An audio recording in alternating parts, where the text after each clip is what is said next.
two things. One would be addressing bond when time's appropriate. And then also recently I was reviewing this case, saw on the body cam, we didn't have a different body cam. I requested that today. So we don't have all the discovery. I'm awaiting against the conditions of his bond, which was addressed at arraignment. We have great concerns for her safety as he keeps contacting her and getting new cases for domestic violence with the same victim. And we would be asking that at this time his bond is set at $25,000 without the 10%. Into custody, Your Honor. Response. Okay. Regarding the actual charge, I did review the discovery myself. The evidence is solely the testimony of the complaining witness. There has not been any evidence of a knife. Regarding the phone calls, my client does deny all of those allegations. We have not received a violation report to discuss that with him. I was going to ask for an adjournment because we have not been able to speak about this case.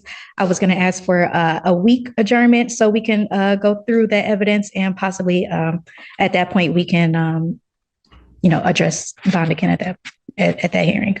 But he's indicating that calls were not made from the jail? He's saying it was not him making the call. He did not make any calls to the complaining witness. And I believe they were from his PIN to her number stated in the police report. And given that he already has multiple other cases with this victim, I have great concerns that he would still be contacting her out of custody. I would ask, he is, okay, he is, your phone was on. My phone. Oh, did I give you the iPad?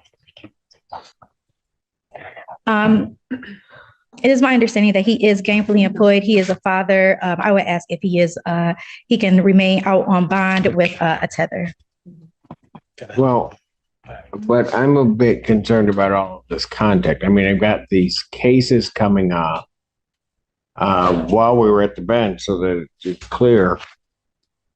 Prosecutors indicating to me calls are coming from the jail from up to the 6th when he's released on that day. Mm-hmm.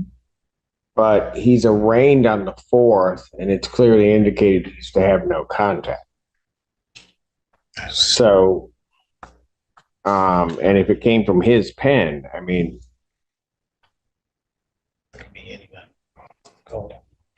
so I'll adjourn this to February 20th, 2025, 9 a.m. I'll adjourn it out 1 week.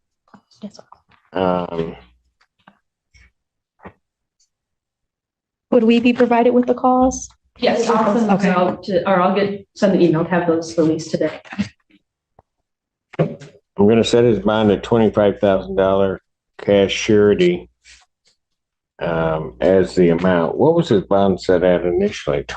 Personal? I believe it was the $25,000 with the 10%. And then the other case, he got a nominal $100 bond on the mistaken case. All right.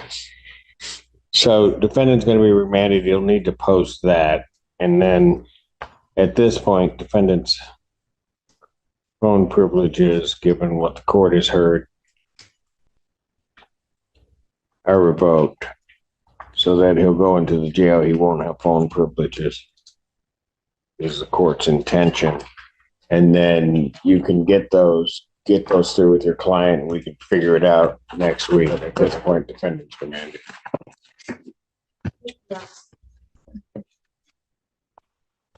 Court does call the case People versus Brandon Carter. I'll recall the matter of the People versus Rashad Young. Alexander, on behalf of the people. Oh, there you are. Okay, I didn't know where you were at. It's like, oops. Ashley Moulton on behalf of Mr. Young.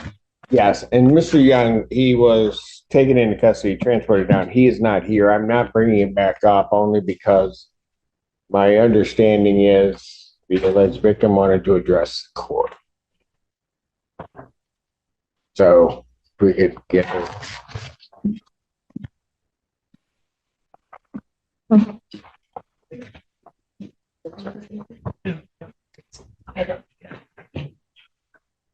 Your name?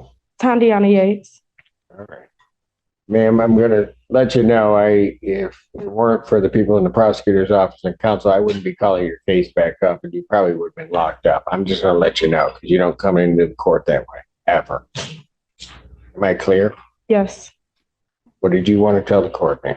Okay, first I want to say I fully apologize for coming in here like that.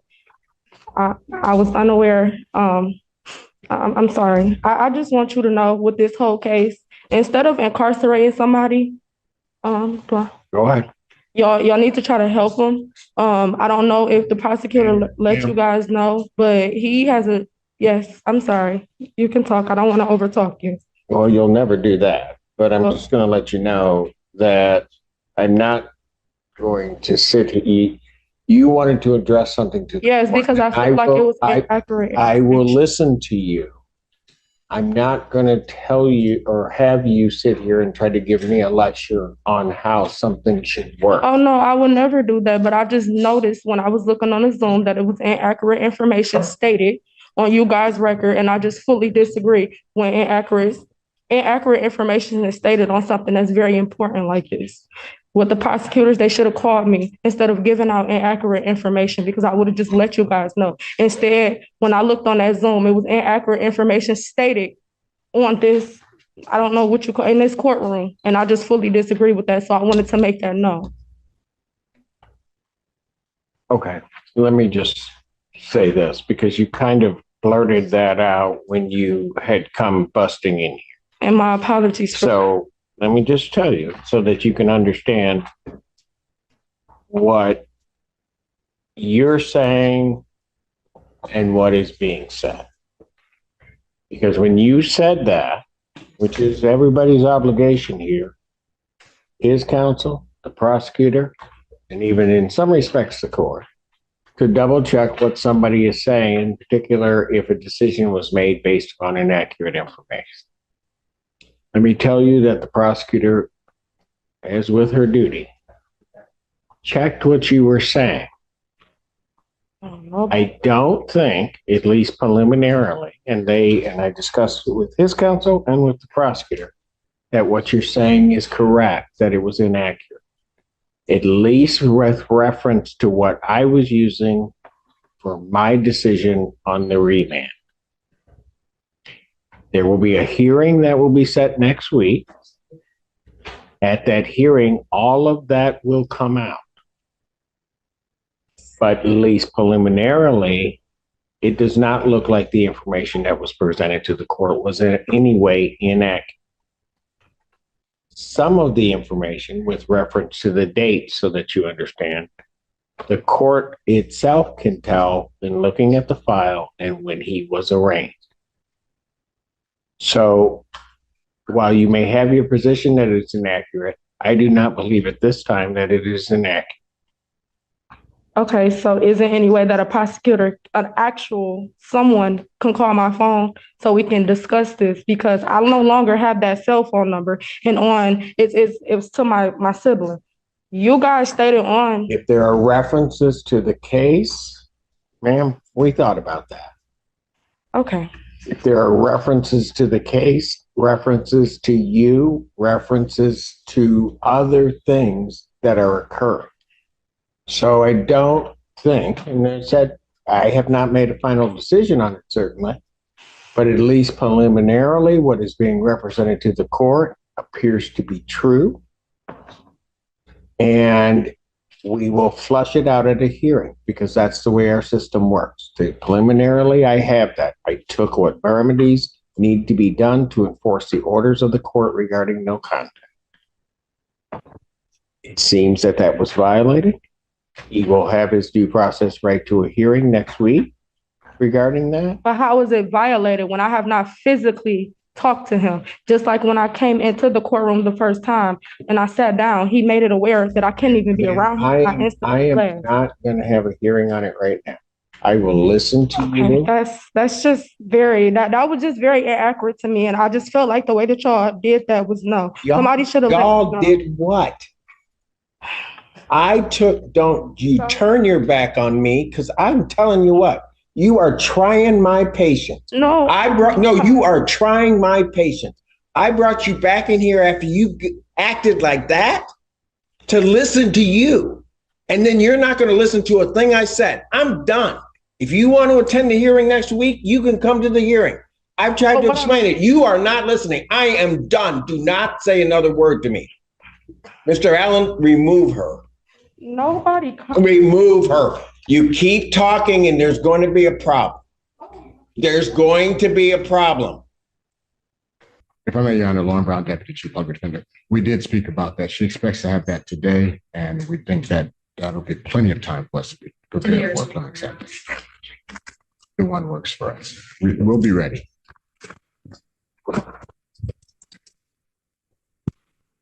It's one body cam. I believe so, Your Honor. Okay. There won't be an adjournment of this proceeding if that's not available, but I'll set it. Will people have their witnesses available the 4th? We'll do our best, Your Honor. Preliminary examination in person, March 4th, 2025, 9 a.m. before Judge Perry.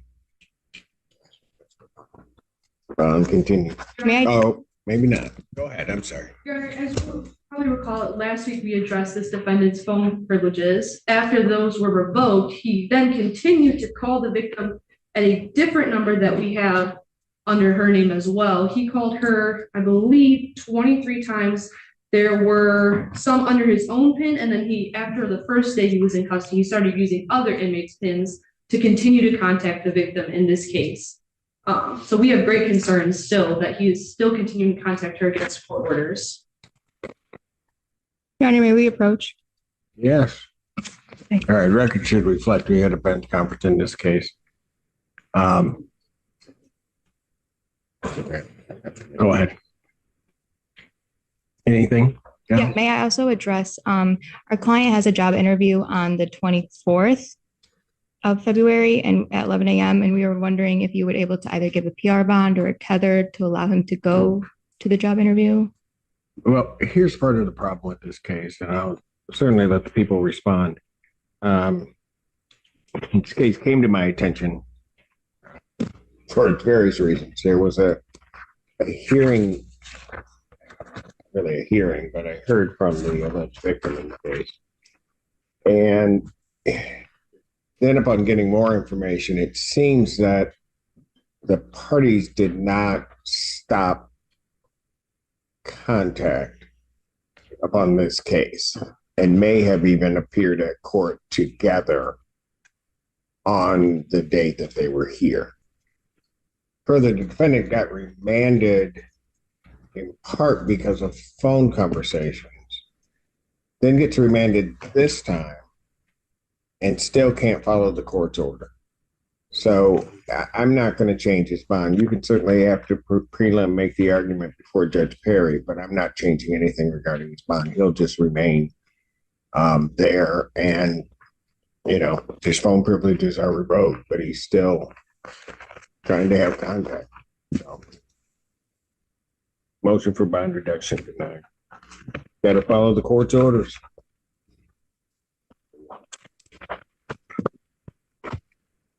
Your Honor. Thank you, Your Honor. What's our next? Ms. Collier? Yes. Your case by stipulation had been. Let's break down what just happened. The court wasn't simply reacting to one allegation. It was responding to a pattern. Multiple domestic-related cases involving the same alleged victim. Allegations of a weapon being used. Over 100 calls from jail. And even after bond conditions were clearly explained, no contact, there were claims those conditions were still being violated, even using other inmates' PINs. In cases like this, judges focus heavily on community safety and compliance with court orders. Bond isn't a right, it's conditional freedom. And when the court believes those conditions are ignored, especially in domestic violence situations, bond amounts increase and privileges get revoked fast. Now the defendant will have a preliminary examination where evidence like those jail calls and body cam footage will be scrutinized. That's where the facts get tested. So what do you think? Was the judge justified in tightening control to protect the alleged victim? Or should the defense have been given more flexibility while awaiting full discovery? If you found this case as shocking as we did, make sure to hit that like button, share your thoughts in the comments, and don't forget to subscribe for more jaw-dropping courtroom breakdowns.